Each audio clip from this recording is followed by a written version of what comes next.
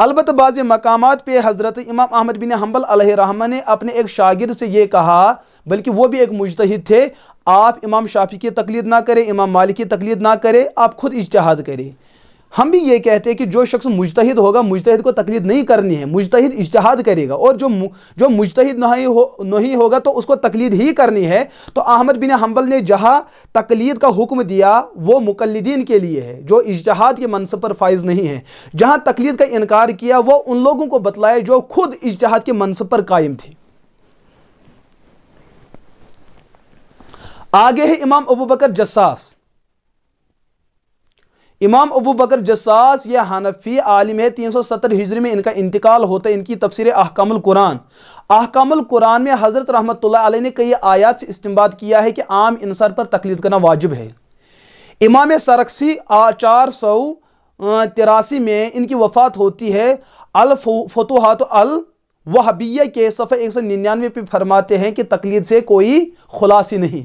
خطیب بغدادی بڑی شافعی مسلک کے بہت بڑے عالم گزر چکے ہیں، ایک محدث ہے، ناقد ہے، 463 میں ان کا انتقال ہوتا ہے۔ الفقی والمتفقہ کے اندر انہوں نے مستقل کئی سو صفحات پر تقلید کے مسئلے کو ثابت کیا ہے۔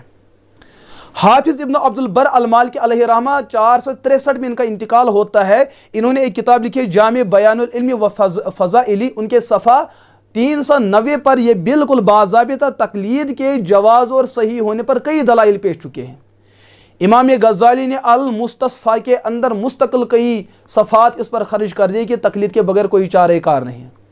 امام رازی فخر الدین رازی نے تفسیر کبیر کے اندر جو ہے دوسری جلد کے اندر حضرت رحمۃ اللہ علیہ نے کئی دلائل، کئی آیات اور احادیث سے استنباط کرتے ہوئے تقلید کا جواز فراہم کیا ہے۔ اچھا، عبد الکریم شہرستانی رحمۃ اللہ نے کتاب الملل والنحل کے اندر تقلید کو جائز لکھا ہے۔ شیخ عبد القادر جیلانی رحمۃ اللہ الغنیہ لطالب الحق عربی کے اندر انہوں نے تقلید کو کئی مقامات سے ثابت کیا ہے کہ تقلید کرنی جائز ہے۔ امام نووی نے الشرح المہذب کے اندر، شرح نووی کے اندر کئی مقامات پہ تقلید کا ثبوت فراہم کیا ہے۔ امام قرطبی نے تفسیر قرطبی کے اندر تقلید کو بیان کیا ہے۔ امام ابن قدامہ الحنبلی نے شرح مختصر کے اندر تقلید کے جواز کو بیان کیا ہے۔ امام ذہبی جو خود شافعی المسلک ہے، انہوں نے سیر اعلام النبلاء کے کئی مقامات پہ تقلید کے جائز ہونے کو ثابت کیا ہے، اور جو مجتہد نہ ہو اس پر تقلید کے لازم ہونے کو بتلایا اور دلائل سے اس کو ثابت کیا ہے۔ شیخ الاسلام علامہ ابن تیمیہ علیہ رحمہ نے مجموع الفتاوی کے اندر بھی اور کتاب الفتاوی کبریٰ کے اندر بھی کئی مقامات پہ تقلید کو ثابت کیا ہے اور تقلید کے جائز ہونے پر دلائل کو بھی ثابت کیا ہے۔ حافظ ابن القیم الجوزی الحنبلی نے اعلام الموقعین کے اندر تقلید کی دو شکلوں کو بیان کیا ہے، جائز کون سی تقلید ہے اور ناجائز کون سی تقلید ہے، اور ناجائز کی جو تقلید ہے اس کو رد کیا ہے، اور جو جائز شکل کی تقلید ہے اس کو دلائل سے ثابت کیا ہے۔ اتنے سارے محققین، اتنے سارے علماء ہر دور کے اندر، محدثین ہو، فقہا ہو، علماء ہو، صوفیہ ہو، متکلمین ہو، اصولین ہو، وہ سب کے سب جو ہے کسی نہ کسی امام کی تقلید کیا کرتے تھے۔ ان میں جو لوگ خود اجتہاد کے منصب پر فائز تھے وہ خود اجتہاد فرمایا کرتے تھے، لیکن جو اجتہاد کے منصب پر فائز نہیں تھے وہ تقلید کیا کرتے تھے۔ یہی ہمارا نظریہ ہے اور یہی ہمارا مسلک ہے۔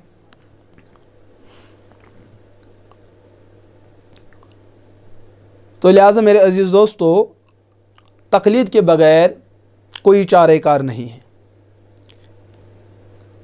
اگر اللہ نے چاہا آئندہ اسباق میں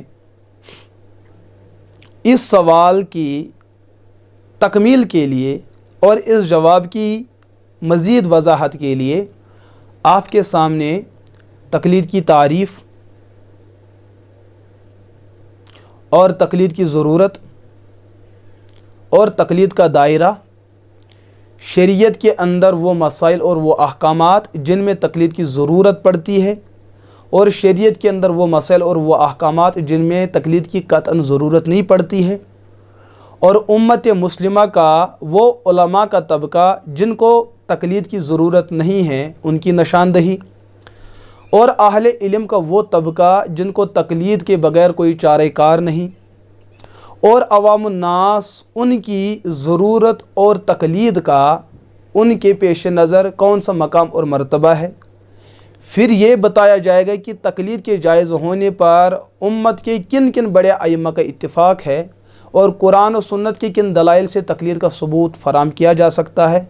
آخر میں بتایا جائے گا کہ تقلید نہ کرنے کے نقصانات، اور جو لوگ تقلید کے منکر ہے ان کے ڈکوسلے، ان کے شوشے اور ان کے شبہات اور ان کے اعتراضات کا علمی اور تحقیقی جائزہ، اور دور حاضر میں تقلید کی ضرورت اور تقلید کی افادیت، ان جیسے موضوعات کو آئندہ دروس اور اسباق میں انشاءاللہ تفصیل کے ساتھ عرض کیا جائے گا۔